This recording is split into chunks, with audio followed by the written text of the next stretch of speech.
He's up again.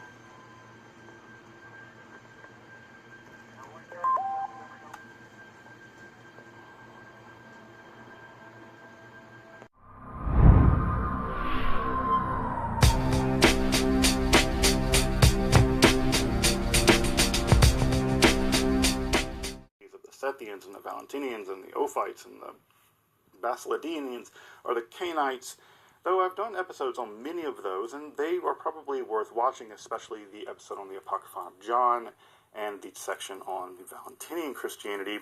Those are going to be really important connective tissues to get an idea of what's going on in this video. In fact, I have a whole Gnosticism playlist you can check out if you're interested in really going deep on the Gnostic train. But the central thrust shared by many of these theologies is that the true reality is a spiritual reality, not this. It's a spiritual reality presided over by an ineffable deity whose outflowing, whose emanations generated a host of beings known as the fullness, or the pleroma in Greek. However, one such entity, Sophia, or wisdom, sought to create on her own without the consent of the great invisible spirit. This mistake created a horrifying being, a nightmarish creature known variously as Saklas, Samael, Yaldabaoth, or the Demiurge. Now, unlike Platonism, Stoicism, Judaism, or other species of Christianity, for whom the creator of this world was a benevolent deity who created a maximally beautiful world, a maximally good world, these Christians held that the physical cosmos was that this was all a kind of prison, ruled over by that hideous demiurge, the craftsperson, along with a retinue of malevolent beings known as the rulers, or Archons in ancient Greek. In this myth, the upper spiritual realm ultimately takes pity on us poor human beings and smuggles within them a divine spiritual spark and ultimately sends Christ, Jesus, who reveals the truth about our cosmos and the means by which to escape it, and, of course, to return with him, finally, to that divine light. Of course, I'm greatly simplifying the mythology. There is an enormous amount of variation both in these schools of thought and between them, frankly. There's not just one Gnosticism. But in a structural sense, the core myth system remains remarkably consistent. There's an ineffable spiritual reality in which a metaphysical tragedy occurs, engendering the creation of the malevolent demiurge, which in turn creates the physical reality around us, the physical cosmos, in which divine elements are trapped or encased within human beings, and we as human beings have to escape this world.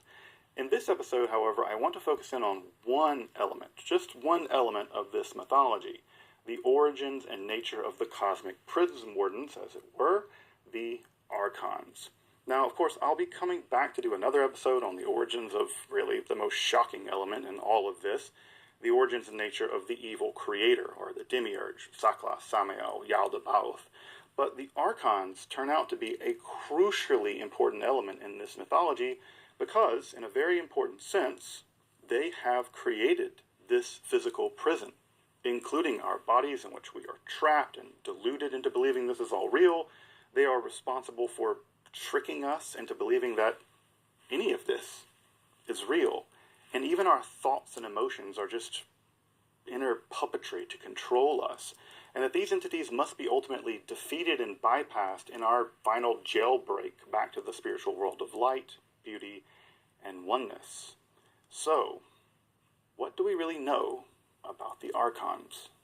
The term Archon would have struck ancient ears as powerfully political, though without much of the majesty or any association with royalty. I think that's important. Thus, a Latin equivalent might be magistrate or governor. They're basically political functionaries who have rule locally, but not totally. If you've ever worked in retail, they're like the assistant manager with a chip on their shoulder who get off on making your life miserable because they got picked on when they were little. They need therapy, not managerial positions. Most of what we know about the Archons can be found spread through the literature written by the so-called Gnostic Christians themselves and the polemics against them written by other Christians such as Irenaeus, Hippolytus, and Epiphanius.